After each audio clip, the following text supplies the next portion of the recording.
Welcome back for another episode of Errant Adventures, the solo actual play podcast where stories are told at the speed of dice. With me, Steve Morrison, your game master and solo player. Now come on, let's grab the dice and see where our story goes.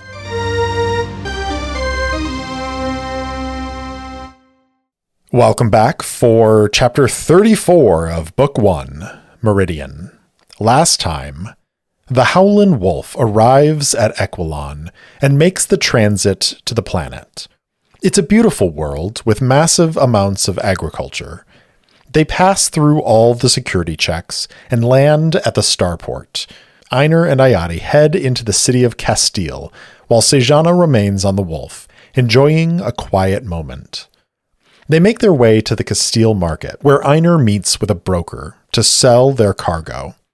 A convoy passed through recently with a lot of supplies, so prices aren't as robust as Einar had hoped, but he makes a tidy sum from it nonetheless. Meanwhile, Ayati visits the Shooting Star, a bar in Castile, where she meets a group looking for transport to Casada.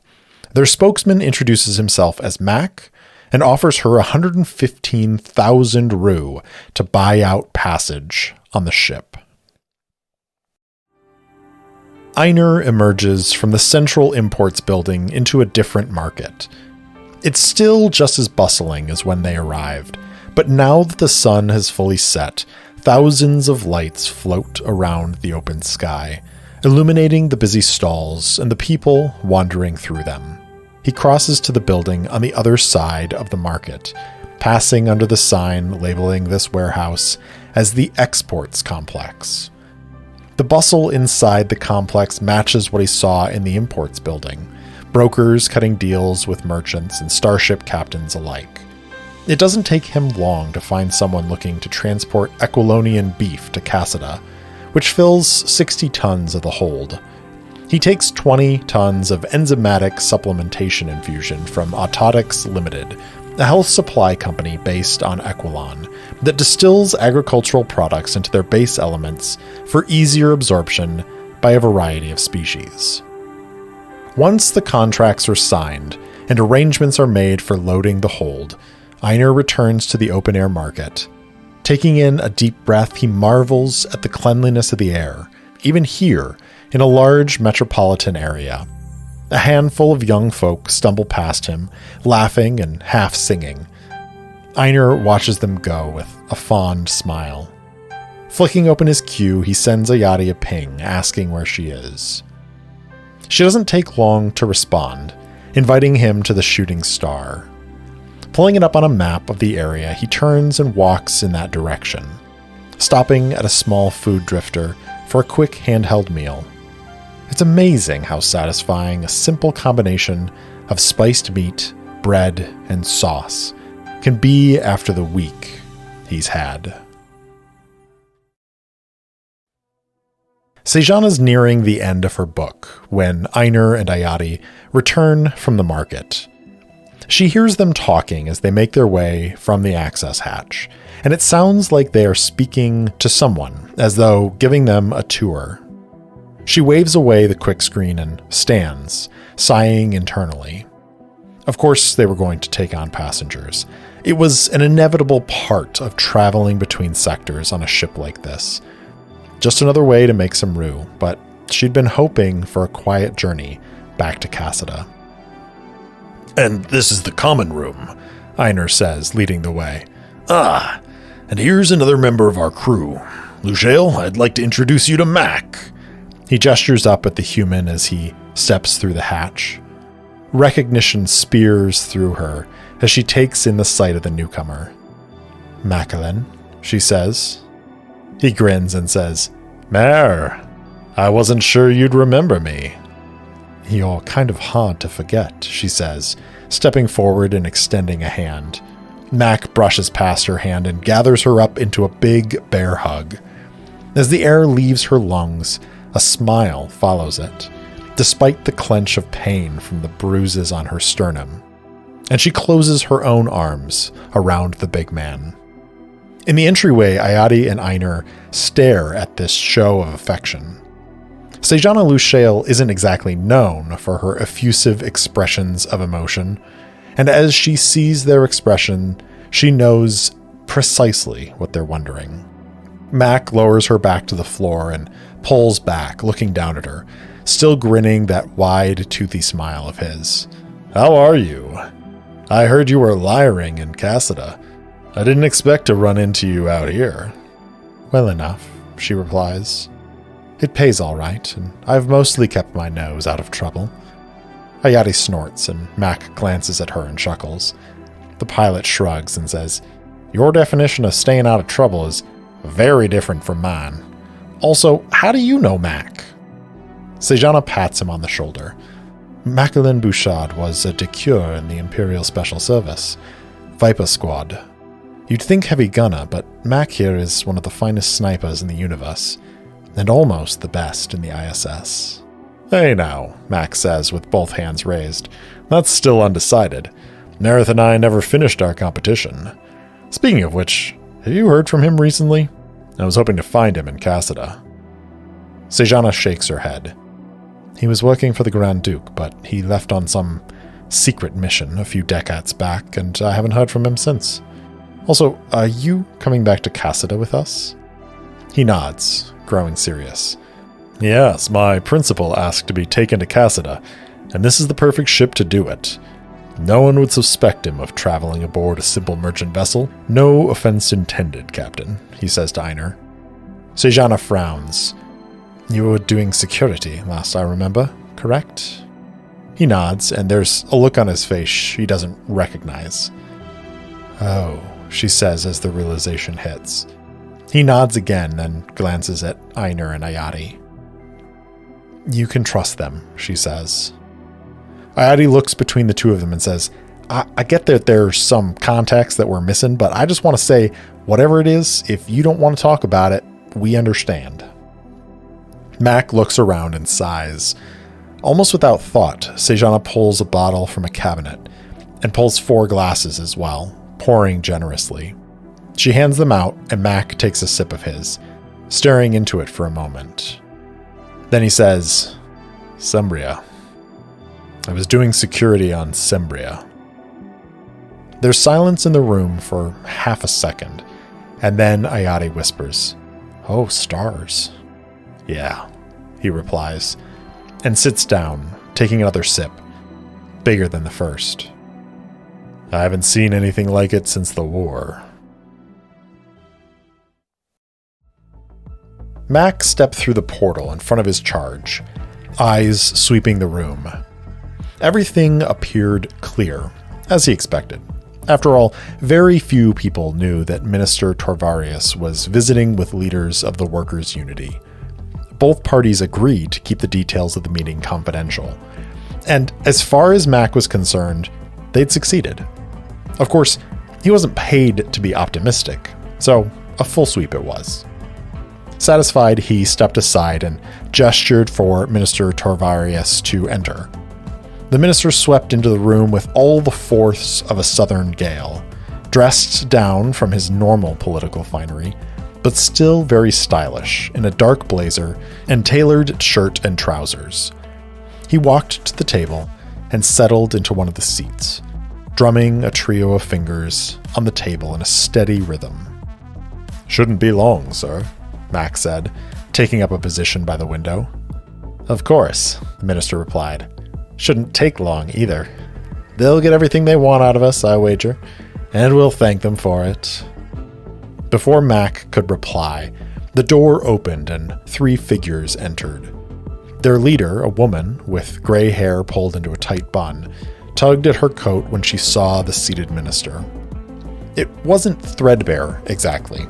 She might have called it well-loved, but against the minister's fitted clothes, it looked drab. If Torvarius noticed, he showed no sign of it, standing and smiling a politician's grin as he extended his hand. "Elizabeth, I'm so glad we can make this happen." Elizabeth took the offered hand and shook it. "Welcome to Downside, Minister. I hope you haven't found your time here too foul." The minister's smile remained. "It's quite pleasant, in fact. I appreciate the reprieve from the oppressively busy theater scene in the Brisk. Mac restrained the urge to roll his eyes. The petty posturing continued for another minute before they sat and settled into business. The Ministry of Trade expected certain quotas met by the workers, and the workers' unity expected certain workplace assurances. They traded terms and compromises for the better part of an hour. Movement outside the window drew Mac's attention, seconds before sirens roared above the streets. Torvarius and Elizabeth shot to their feet, accusing looks cast across the table. Mac heard the movement, but his eyes wouldn't move from the scene developing outside. Fighters screamed over the city streets, ordnance racing towards important targets, providing cover fire for the dropships falling through the clouds.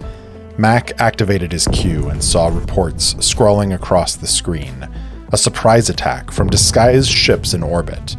Utter chaos flooded the Quick, as speculation of who the attackers were mingled with disbelief that the Defense Force had allowed this to happen. Tearing his eyes from the Quick screen, Mac stepped over to the minister and said, "Sir, we have to go." Torvarius had checked his own Q, and wide eyes rose from the screen as he said, "The ministries are gone. Gravitic warheads detonated beneath the buildings." "Gods above," Elizabeth murmured. Then turning to her two lackeys, she said, "Get on the Quick and activate the militias. They're not going to take our homes without a fight." Turning back to Torvarius, she said, "Minister, you can't go back to ruins. You might as well come with us." He shook his head and said, "No, I have to get home. My family will be worried."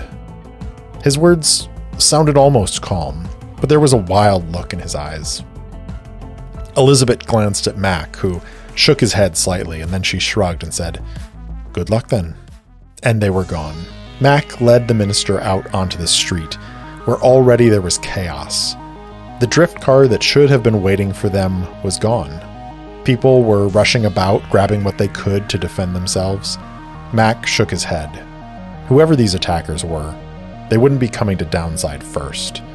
There were much fatter and wealthier targets to hit. They crossed the street and hurried down a few blocks until they reached a row of temp storage units. Keying in a code, Mac opened a hatch and pulled out a compacted drift bike. This is why he wasn't an optimist. He'd stashed this here 3 days ago, in case something went down at the meeting. This wasn't exactly what he'd been thinking.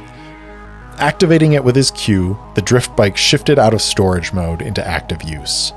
Mac pulled a small metallic patch from the bike and slapped it on the minister's back. A nanofiber exoskeleton spread out to cover his chest, shoulders, and head. Mac climbed onto the bike and pulled the minister behind him.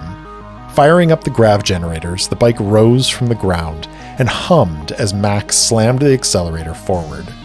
He kept them low to the streets as the skies were a mix of ships and drift cars trying to find a safe passage away from the conflict. Fortunately, or more likely unfortunately, traffic was heading away from them. They were headed directly towards the chaos. On a calm summer day, like it had been an hour ago, the trip from Downside to the outskirts of Brisk would have taken a little over an hour. Mac made it in 43 minutes. The closer they got to the center of government and culture on Sembria, the more the chaos changed from scared people running around to active combat. At one point, he turned a corner and almost flew them into a full-blown firefight between Sembrian defense troops and silver, shimmering figures wielding gravity lances. He almost lost the minister as he turned the bike hard and accelerated up and over a nearby building. Fortunately, the nanofiber of the safety suit was linked to the bike and compensated for the sudden adjustment in gravity. He pulled it off, but if he was concerned before, now Mac was terrified. He recognized those armored figures as palladasts of the Plithan hierarchy. This was no foolish raid by overachieving pirates. To launch an assault like this on a civilized planet, the hierarchy was playing to win. They pulled up to the estate and both men jumped off the drift bike. Mac said, "Minister, we need to grab what we can and get out of here." Torvarius nodded. Hierarchy, he gasped. They're taking the system. I'm afraid so, Mac replied as they ran up the steps. I already sent a signal ahead to prep the ship, Torvarius said. The minister maintained a small private yacht for solar system joyrides. It was jump-capable, but it hadn't been used for interstellar travel since the initial shakedown cruise before it was turned over to the minister. They entered the estate to find it in as much chaos as the exterior. Torvarius' family raced around throwing whatever valuables they could into travel cases while their staff took care of essentials. A very perturbed Defense Force commandant stood in the midst of the chaos, frowning at the commotion. Upon seeing the minister, he straightened his shoulders and approached. Minister Torvarius, I'm very glad to see you alive, sir. As far as we can tell, you are the only surviving member of the government. There might be others, but they are unaccounted for. We need to get you to a secure bunker so the government may be preserved. No, Torvarius replied. Get out of my house. The commandant looked appalled. I beg your pardon, sir. No is not an appropriate answer. The people need strong leadership during this crisis. Torvarius stared at the commandant and said, This isn't a crisis. It's the fucking endgame. Paladas are marching on our streets, and now I'm getting reports of an actual hierarchy fleet dropping in system and engaging our defense forces. Sembria is lost. The commandant's face reddened, and he said, Surely you aren't suggesting we capitulate? I don't care what you do as long as it involves getting out of my house, Torvarius said, then, turning to Mac, if the commandant doesn't leave in the next 2 minutes, shoot him. Mac's eyes widened at about the same rate as the commandant's, who looked at Mac, possibly taking the measure of him. Mac carried no obvious weapons, and he was fairly confident the commandant had no idea of his service record. The commandant placed a hand on his sidearm and said, Minister Torvarius, I'm placing you under arrest for treason against your people. Torvarius gave Mac a look, and he drew and fired in a smooth motion, catching the commandant completely off guard. The look of surprise on his face filled Mac with guilt as the stunner bolt struck him center mass and sent him crumpling to the floor. Torvarius barely registered it, hurrying to gather his partners and their children. Within moments, Mac was shepherding them out the back of the estate and across the back paths toward the launch pad. A hierarchy fighter roared over them, but the minister's vanity paid off as the yacht's housing looked more like an expensive lounge than a launch pad, and the fighter unleashed a barrage of weapons fire on the taller buildings several blocks east. They were 2/3 of the way to the launch pad when Mac heard a pair of heavy thuds and a metallic hiss behind him. Glancing over his shoulder, he saw a pair of hierarchy drop troopers emerging from their pods, weapons already rising to fire. Down! He shouted as he raised his own rifle. The other members of the minister's security team followed suit, and they exchanged fire with the 2 drop troopers.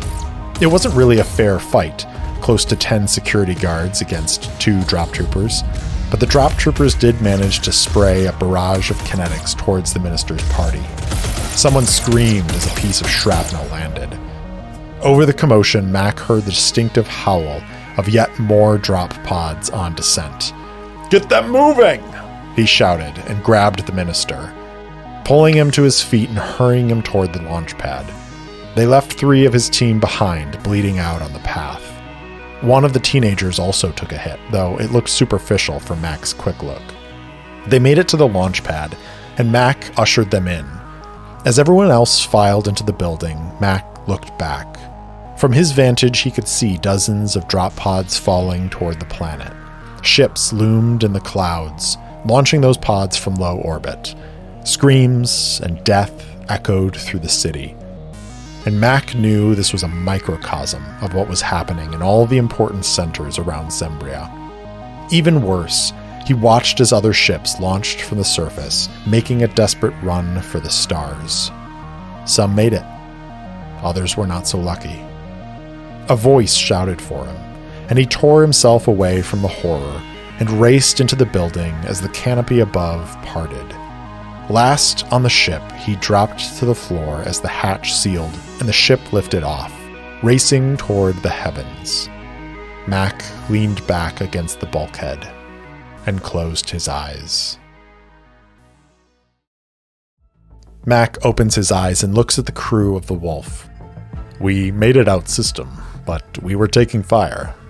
The pilots made an educated guess on their jump calculations. We ended up closer to Equilon than Cassida, so we made it here. Einar and Ayati nod sympathetically, but Sejana frowns. So you have a minister's private yacht somewhere on Equilon, but you want to book passage on a humble trade ship to head to Cassida. What's the catch? Mac chuckles. Sharp as ever, Mare. My principal has grown concerned, and I tend to agree that the hierarchy knows he escaped Sembria. Other ships escaped as well, obviously. News has spread about what happened, but technically, Minister Torvarius is a head of state now, and if he makes it to Cassida, he could request aid from the Grand Duke, and Cassida might be more inclined to get involved. He rubs a hand over his face. We've already had some probes to our security, and I think it's likely that if we try to make the trip on the yacht, they'll attempt to intercept us. No one would suspect a minister from traveling on this ship. Again, no offense, Captain. Except you've been seen talking to the captain and pilot of said ship. If I had you under surveillance, I would suspect you were planning to try something exactly like that, Sejana says. He nods. That's where you come in, Mare. A ship with a liar on board. I hire you to join us and help beef up our security. Explains why I'm here without giving away the game. The Wolf lifts off and departs. Then we rendezvous in a secluded spot and load up the minister and a select team while the rest board the yacht and make for Cassida. If we're lucky, everyone makes it there safely. Otherwise, the yacht is taken, and we're in Cassida before they realize what's happening. That's a lot of maybes, Mac, Sejana says. The first one is, does Captain Stargleam want that sort of heat? This ship isn't particularly fast and has no defenses to speak of, so if some Plith spy sniffs out this plan of yours, we'll all get cooked along with your minister. I'm not sure it's worth it. I doubt the word of one functionary is going to make a difference when the Grand Duke already knows what's at stake. A conflict is coming, it's just a matter of when. Mac looks over at Einar and says, Well, how about it, Captain?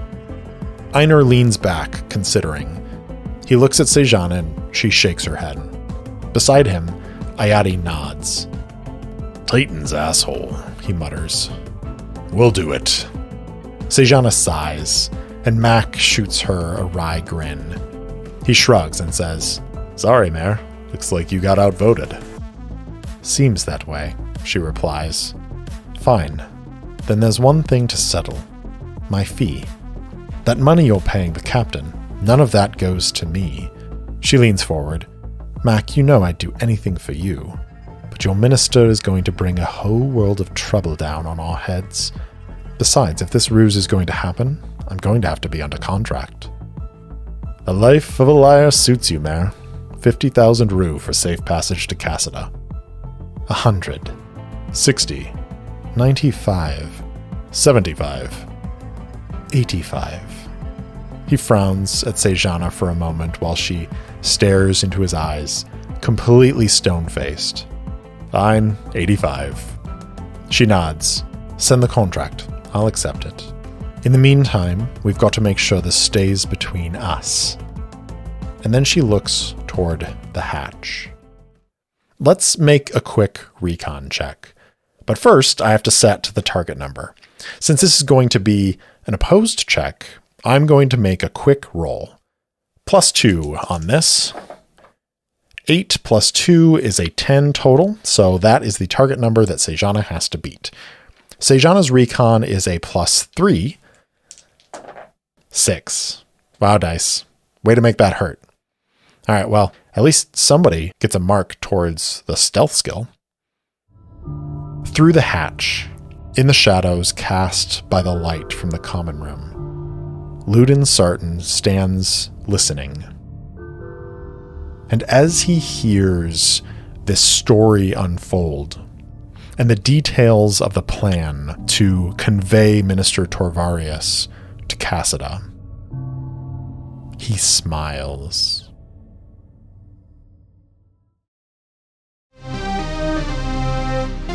Thanks for listening to Errant Adventures. If you enjoyed the show, please spread the word. And if you want to support the show directly, leave me a review or support me on Patreon at patreon.com/errantadventures. You can also buy me a coffee at ko-fi.com/errantadventures. If you want to interact with me, my handle on all the socials is @errantsolopod, or you can email me at errantsolopod@gmail.com. I also post short fiction and campaign-related materials on my website, errantadventurespod.com. Thanks again for listening, and I'll see you in the deep, liars.